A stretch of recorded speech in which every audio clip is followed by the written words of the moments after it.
Hello, and welcome to ADRC's PowerPoint presentation on using WebEx from a computer.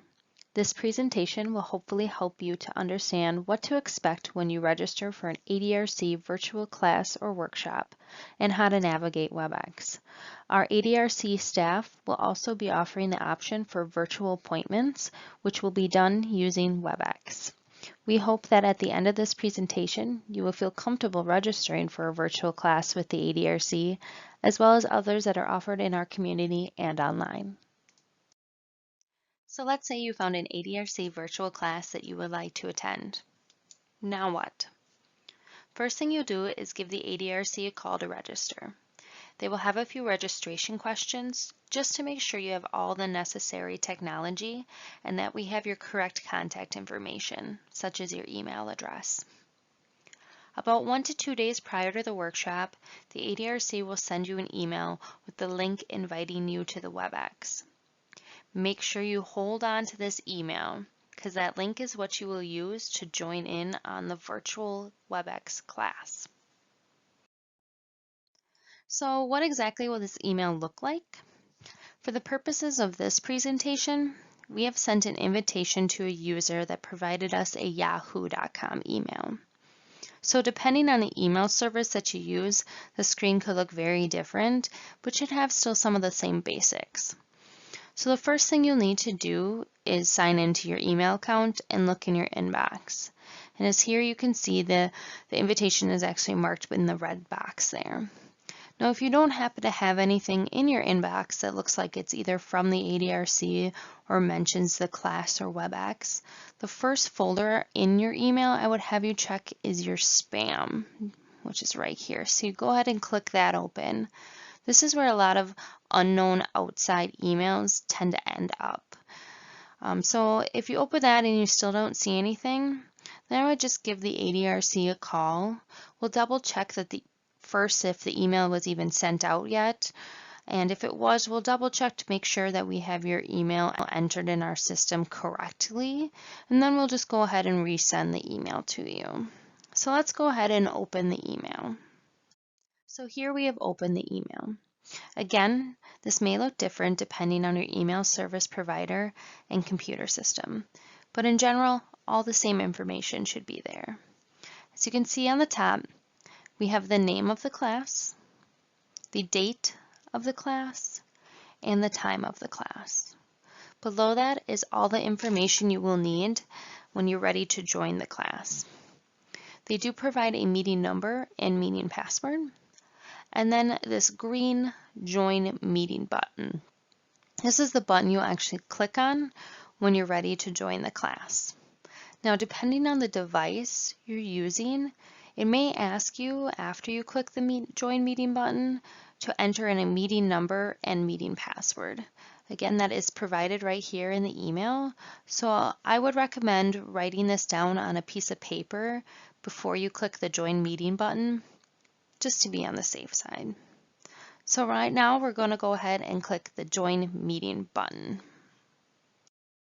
A new window or screen should appear and look similar to this.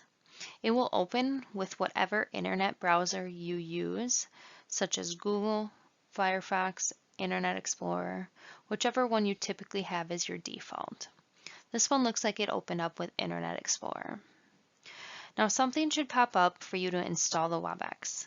For this one, it's this box down here on the bottom left corner. So you're just going to go ahead and click on that to start the download. Once the download has started, you should see something similar to this. The download can take anywhere from 2 to 10 minutes depending on your computer, your Wi-Fi, or internet speed. In typical classes, you are able to join the class 5 minutes prior. So in this example, the class was at 9 a.m. So you would have the ability to, at 8:55, hit that green Join Meeting button in your email to start all of this download. The other option is when you first initially receive the email that 1 to 2 days prior, you could click that Join Meeting button and get through all this download phase, and all it will tell you is that the class has not started yet, so you would just close it out. That way, when the class is actually about to start, you could click the Join Meeting button and you'd be able to bypass all of this.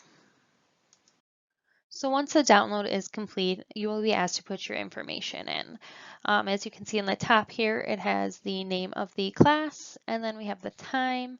Here's where you enter your name and your email address. So I'll go ahead and put that in.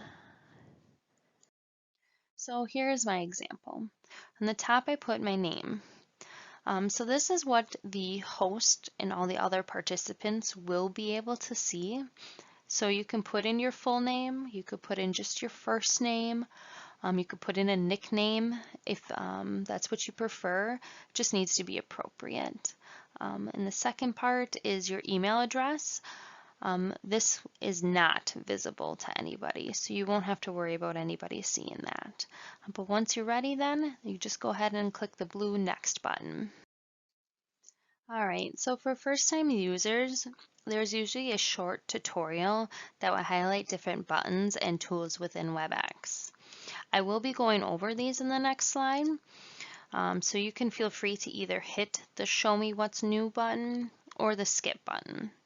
For this tutorial, I'm just going to hit the Show Me What's New so that you can see what that would look like.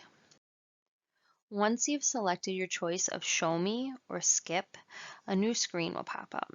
This is your preview before the host or other participants will see you have joined the meeting. This gives a few different options. As you can see, right now you can preview what your camera is showing. You can see that this crazy pink hair here. The other options here is this microphone button. This allows you to turn on or off your microphone, which determines if others in the meeting will be able to hear you or not. The one next to it is your camera option, and this allows you to turn that on or off, and this determines if others in the meeting will be able to see you or not. So first we're going to take and click on the gray microphone button to mute ourselves. So we clicked on the gray mute button, and now it's red. This means you are now muted, and the others in the meeting, the host and participant, will not hear you. But we're going to go ahead and leave our camera on, so you should be all set to go. You can hit the green Join Meeting button. So here you are, you're all logged in and ready to go. And now the host and other participants can see you have joined. Now this screen is going to look very different every time you log into a different WebEx. It really depends on what the host has started when they set it up. In this example here, you can see there's just a picture in the center. That's the host. She does not have her video camera up. Instead, she put a picture in her place. Other times you log in, there might already be a document or PowerPoint already ready and shared on the screen. At the end of this tutorial, I'll show you what that would look like on your end if the host is sharing a PowerPoint. You can see on the bottom right-hand corner down here, that's your video right there, so you can see that. Now, if you remember when we first joined the WebEx, we selected the Show Me What's New, and that you can see right here in this blue one. And we're going to go ahead and click OK to show what the next one is. Again, you see once we clicked OK on that one down here, another blue box popped up. You can just click OK. I'm going to go over what all these buttons are here in a little bit. So here you can see down at the bottom, you are muted because your microphone is red. If you click on this button, it will turn back to gray and you will be unmuted, in which means everyone will be able to hear you. The button to the right of the microphone is your video button. So you can see your video is on, it's gray, and then your video feed is right over here on the bottom right. If you were to click on this, it would turn red, and then your video would be off, which means the other participants in the host would not see your video anymore and would actually just see a circle, kind of like the host here, but would just have your initials in it. All right, this next button here is Share Content button, this is the button that the host will use to share PowerPoints, photos, videos, other documents that they may want you to see. You will most likely not use this button in a class or a workshop, and the host might have already disabled it when they set up the WebEx meeting, so you might not even have this button visible to you, but I thought I'd share it with you just in case. Maybe you're doing more of a one-on-one kind of WebEx and they want you to share a document that you're asking for help with or something like that. Next here we have the participant button. I like to use this one. So if you click on it, a list of all the other participants in the class or workshop should pop up on your right hand side. So here you go, you've clicked it, the participant button, it's actually blue now, and then you can see all the participants that are up here. So as you can see, this top one, it will always be you. The next will be the host, and then the next one is the other participant. And you can actually see their video right here. So here's you, here's the host, and then here's the other participant on their smartphone as well. The next button I would suggest that you use is this chat button. So this, if you click on this, it'll turn blue, and then a little chat box will appear right down here, right below the participants. So here it is, as you can see, is this chat feature. So right below this to everyone is where you'd click, and you just type in a message that everyone will be able to see, and we'll go ahead and do an example of that right now. So here you had typed hello everyone. Right there. You can see you from Amy to everyone. So now the host and the other participants can see the message you typed. And as you can see, then Amy on her smartphone here replied hello to you as well. So you can see how that works. All right, so next to the blue chat button is this little dot one, and it's the more options button. This will usually be the first step in helping you with any audio or visual issues that you might be having. So once you've clicked on the more options, a little pop-up will show up here, and there might be different options available, but the two that you would use are the audio connection and then the speaker, microphone, and camera. The other ones are stuff you either won't use or might be disabled by the host when they set it up. So the one we're going to talk about here next is this audio connection button. So we're going to go ahead and click on that. Once you selected audio connection, a new pop-up box should appear. This will show you what audio connection you are currently using. In this one, it says you're using your computer for audio. But let's say you still can't seem to hear the host. The first thing I would recommend is double checking on your toolbar here that your computer volume is turned all the way up. But let's say it is. Still can't seem to hear the host. Another option is to use this call-in feature. What you would do then is use either your home phone or cell phone, and you would call in, and this would enable you to hear and speak through your phone, but use the computer for the visual aspect. Once you've selected the blue view button next to call in, another pop-up box will appear.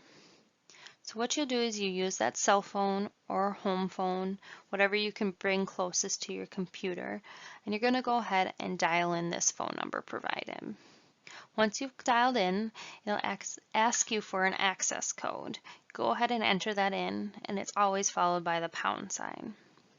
You will do this as well with this attendee ID number, followed by the pound sign. Then you should be able to hear the host. So if you do have to use the call-in option, first I would suggest using a cell phone just because it's more mobile and can be brought really close to your computer. So let's say you do have to use the call-in option. This first image here shows what it would look like when you're just first call in. So in this one you can hear the speaker, but they can also hear you. But the problem is you got to hold it up to your ear, right? And man, is your arm going to get tired. So I just want to show a couple modes that you can use on your cell phone to make it a little easier. This first one here in the middle is your speaker mode. So if you were to click on this here, in this example, it turns green. This allows you to hear the host much louder. So you could set your phone down on your table or desk and still really hear them really well. That way you don't have to hold it up to your ear. But the problem is they can still hear you, right? And they don't want to hear all the background noise. So the next one you're going to do is the mute button. So you just click on that, and in this example it turns green. This way they cannot hear you. You can hear the host, but they cannot hear you. So after you've completed your audio connection, we can go back and choose the speaker, microphone, and camera option, and that'll bring up another screen. So here you can see you have the speaker, microphone, and camera options that your computer automatically connected to. This top part here, you can go ahead and test your speaker, make sure your volume is correct. You can also see your microphone and adjust the volume for there. And it also gives you a little preview of your camera. So now you should have all your audio and visual components ready to go. One quick thing I wanted to show you was the chat feature again. So if this was a little confusing over here, you can also just hover over the individual, either the host or participant's video, and a little bubble will pop up, and you can click on that, and that allows you to chat privately just to that person. So the next thing we're going to go over is the different view features that are in WebEx. So the view you are currently seeing is called Active Speaker and Thumbnail View. So if you go ahead and click anywhere on the screen, these little icons will pop up right up here. Again, like I said, the current view is the Active Speaker and Thumbnail View, which is here in blue. So we're going to try a different view, which is the grid view. It's the one right next to it. Looks like 4 little squares. So we'll go ahead and click on that. So you can see that once you clicked on that, the screen has changed.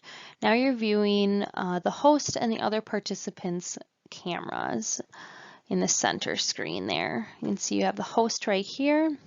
The other participant that's on their smartphone's camera is there, and then yours is still down here. So the more participants you have, the more screens you're going to see, and they're going to get tiny. It'll kind of look more like the intro to the Brady Bunch. So now we're going to go back to that active speaker and thumbnail video option again, which then, as you can see, the grid one is blue. So we're going to hit the middle one there and go back to that view that we were on originally. All right. So the other option is the active speaker video view, which is this first option right here. If you clicked on that, I'll show you what that looks like. All right, so it doesn't look a whole lot of different. You can see that the main difference is that it's only going to show whoever is speaking, and then you'll still see your feed, but it got rid of all those other participant ones that are usually underneath here. So this is all going to depend on if you can switch these views to, depending on if the host is sharing a PowerPoint or document, then you might not be able to even switch between these views. But now we're going to go back to our original view again. Click up here, select the one in the middle with the active speaker and thumbnail view, the second option. So from here, there is one more option which can be applied to all 3 of those views we just did. And that's this floating panel view. It looks like 3 cascading little boxes. I will show you this and what it would look like, but I just wanted to let you know that I would highly suggest not using this as an option, as it can make it difficult to come back to these original views.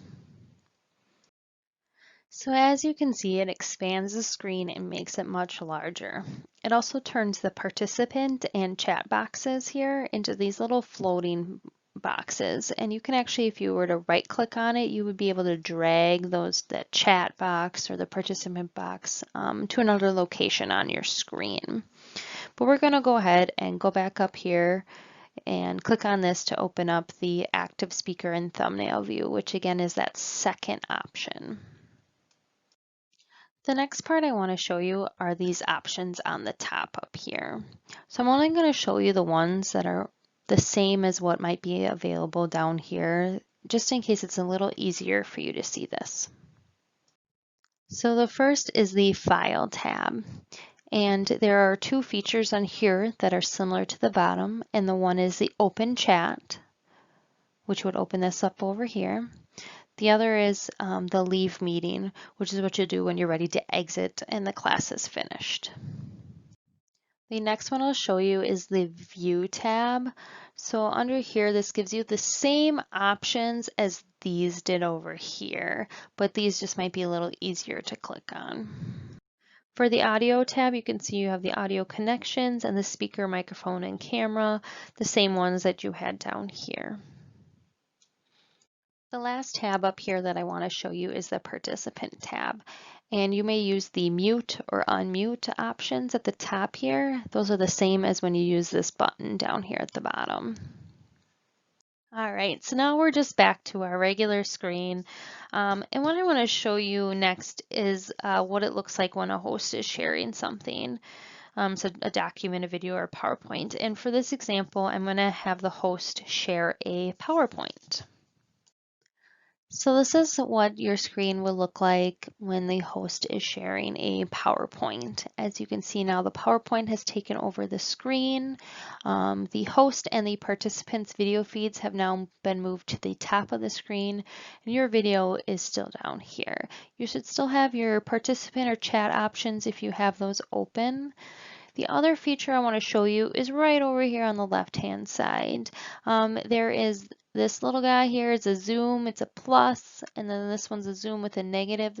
This enables you to zoom in and out on the PowerPoint or document if it's a little small and you have trouble reading it. The last little bit of this that I wanted to show you is an option that the host might ask you to use. Like I said, there's the chat button for you to put questions, but they might ask you to use a feature called Raise Hand, or tell you at the beginning if you have a question to raise your hand, and they might say that if you have a camera, they want you to physically raise your hand, but if not, there is an option here. So if you look on the right-hand side of your screen where the participants are listed, you can see your name, and so you're in blue right here. And if you hover over that, you can see this looks like a tiny little hand here, and this is the raise hand button. If you click on this, it will appear blue. And then the host will see this and know that you have a question. So this screen here actually is a screenshot of the host's computer. So this is what the host is seeing. And as you can see now, you're up here and the other participants here and the other ones will be here. And you and the participant on their smartphone actually did the raise hand. So here you can see the host can see that. Most likely the host will unmute you and then have you ask your question. And then they'll probably mute you back and then answer the question. So now we're back to your view on your computer. As you can see, you're back down here. The host is up there. So now that the class or presentation is over, you're going to go ahead and exit the meeting, right? It's all done. So back again on your buttons down here, this last one is this red X button. So we're going to go ahead and click on that. That's the Leave Meeting button. Once you have clicked this red X, Leave Meeting, another box will pop up. This is just to double check that you do really want to leave the meeting. So you go ahead and just click on the Leave Meeting, and this should close out the WebEx application on your computer and allow you then to continue on with your day. First off, I just want to thank you for viewing this WebEx tutorial, and I do hope that you found it helpful and it encourages you to participate in some of our virtual programming. If you have any more questions, do please give us a call. You can also check out our website. There's a lot of wonderful information on there, as well as all of our upcoming virtual classes. You can also check us out on Facebook. I really do hope you enjoyed, and thank you, and have a wonderful day.